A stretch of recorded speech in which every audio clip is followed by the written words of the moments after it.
Most fences don't fail on day one. They fail quietly. A few years later. It starts small. A board warps. A post leans just enough to notice. The bottoms stay damp too long. And then one section starts twisting while another slowly pulls loose. What was supposed to be a clean, simple fix turns into something you're dealing with again. Or people go the other direction and chase speed. That's where bamboo gets people. Because bamboo always sounds good at the beginning. Fast screen, nice movement, green wall. Then it starts showing you what fast really means when the wrong plant decides your property line is just a suggestion. In Virginia, running bamboo became enough of a real-world nuisance that state law now allows local ordinances requiring containment and prohibiting it from spreading onto adjoining property or public rights-of-way. That's not garden center gossip. That's what happens when a planting choice turns into a neighborhood problem. And the thing that gets me is, none of this is a new human problem. People wanted privacy before fence companies. They wanted windbreaks before treated lumber. They wanted boundaries before the whole answer to every outdoor problem became, go buy something boxed, bagged, stacked, and loaded into the back of a truck. They solved it with plants. Not every old plant deserves to be revived, and not every hedge from the past belongs in a modern yard. But some of those old living barriers still make so much sense that once you look at them with clear eyes, it becomes hard not to notice how much practical knowledge got pushed aside. The first one I'd put in that category is Thuja Green Giant. Now this one is not dramatic. It doesn't walk in with a great frontier legend attached to it. It's not thorny, not strange, not romantic. But sometimes the most useful plant in the yard is the one that does not try to impress you with personality. It just keeps showing up and doing the work. NC State says Green Giant can grow about 3 to 4 feet per year under good conditions, with a dense columnar pyramidal habit, and it can mature around 40 to 60 feet tall and 12 to 18 feet wide. That combination is exactly why it keeps ending up in real privacy conversations instead of just fantasy ones. And that's what I like about it. It behaves like a plant that understands the job. You plant it for privacy, and it actually leans toward privacy.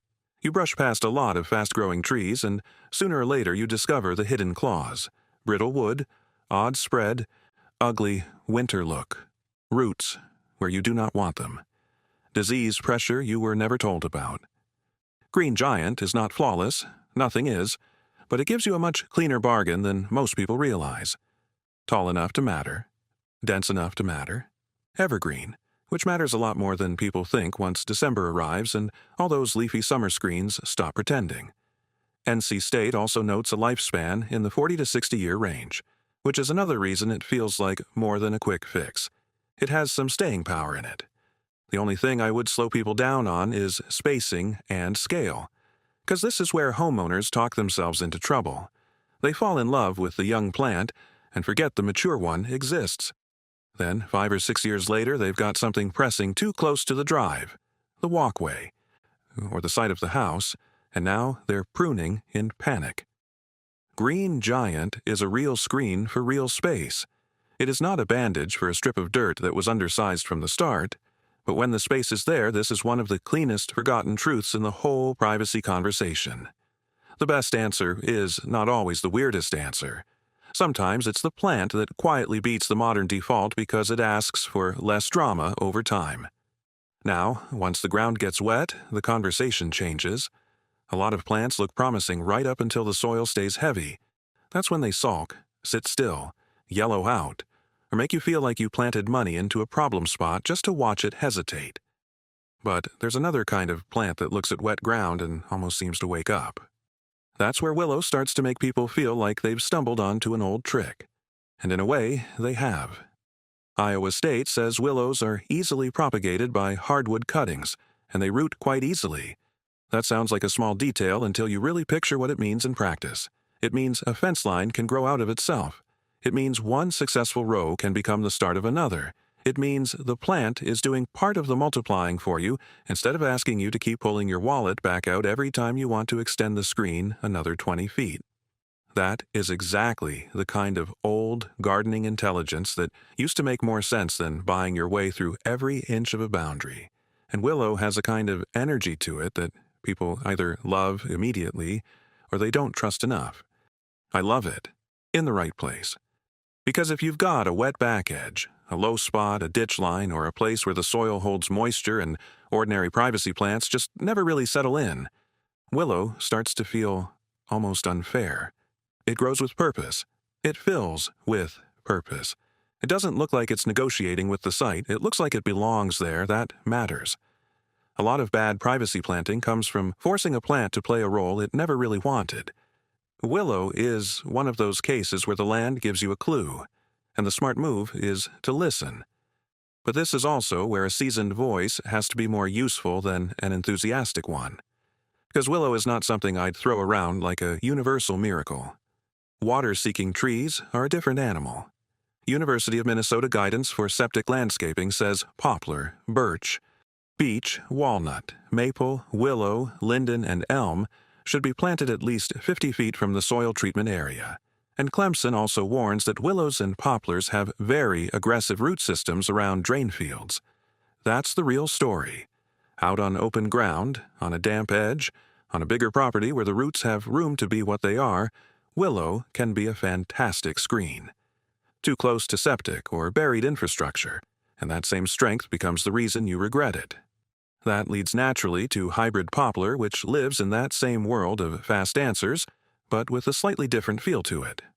Hybrid poplar is not subtle. It does not pretend to be a quaint little landscape accent. It is a serious move when what you need is quick height, quick cover, and a planting that starts changing the feel of a property faster than slower trees ever could.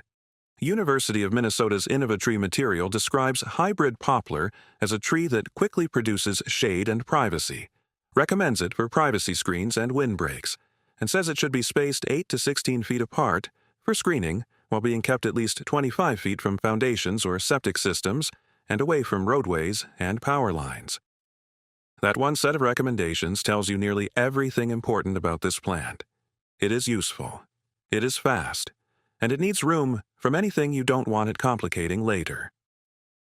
This is the kind of tree I'd think about for a long back boundary, a larger lot, a windy edge, or one of those properties where the problem isn't just, I want a prettier border. The problem is height, exposure, sightline. Maybe somebody built up behind you. Maybe a road got busier. Maybe the yard used to feel private until the surrounding land changed. Hybrid poplar can answer that kind of shift in a way a lot of prettier shrubs simply cannot. And on a bigger site, that speed is not just convenient. It changes how quickly a place starts feeling settled again. University of Minnesota's newer materials also describe select hybrid poplar types growing up to 10 feet per year under ideal conditions, which tells you why people keep coming back to them when fast screening is the real need. The trade, of course, is that trees like this are not for careless planting.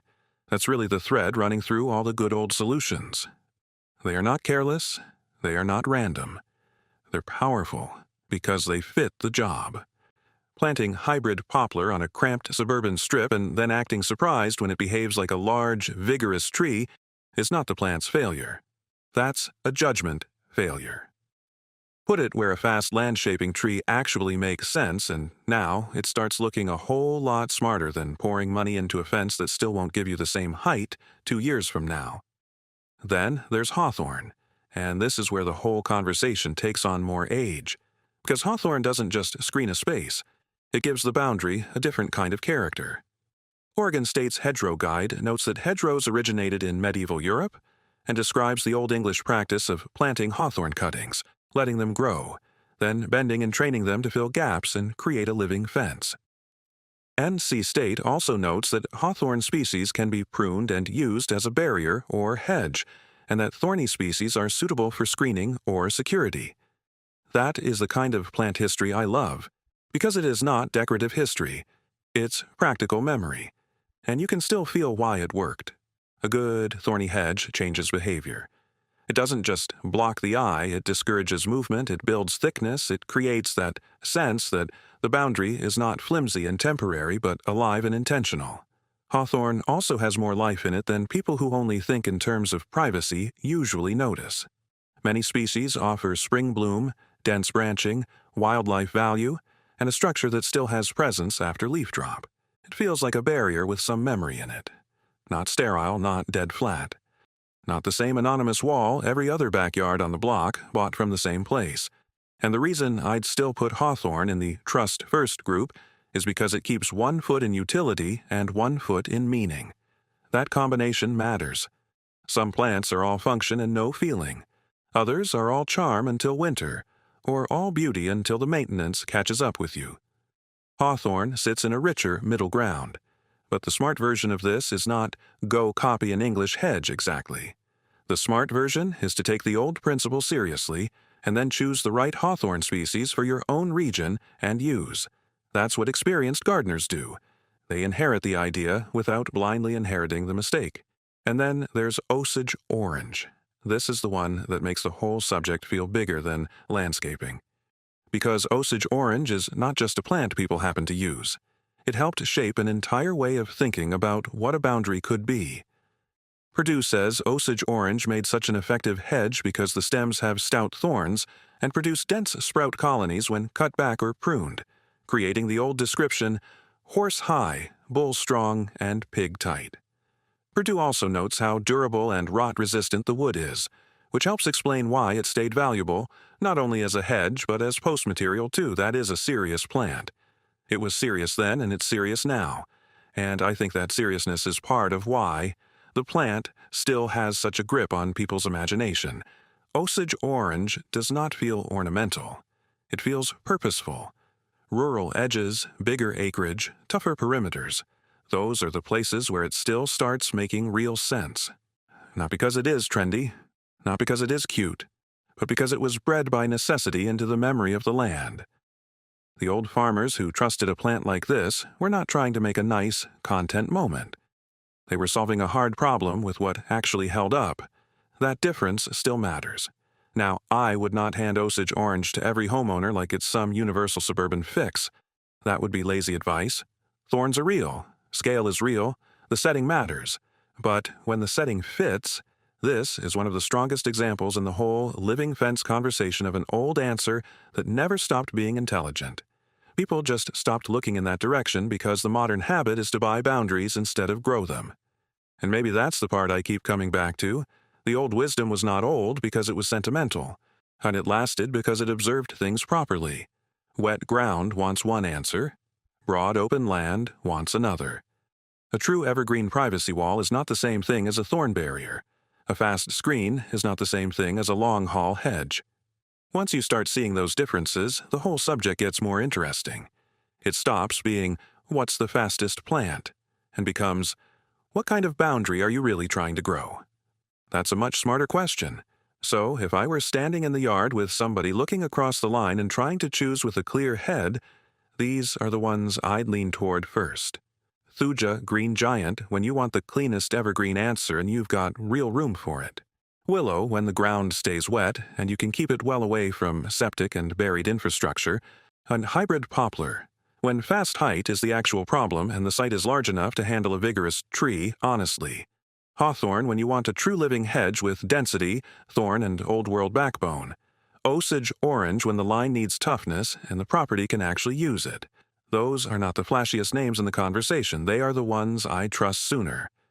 Now, there are still some other plants that always show up when people start talking about living fences. Some are outrageously fast, some are beautiful. Some have great stories attached to them, and a few really can work. But that is where the trade-offs start getting sharper, and that is where a lot of people get seduced by the promise and miss the catch. And if you'd like to hear more about the rest of these, hit subscribe and turn on the bell. I'll cover those in the next video because some of them are worth a serious look. You just don't want to walk into them blind.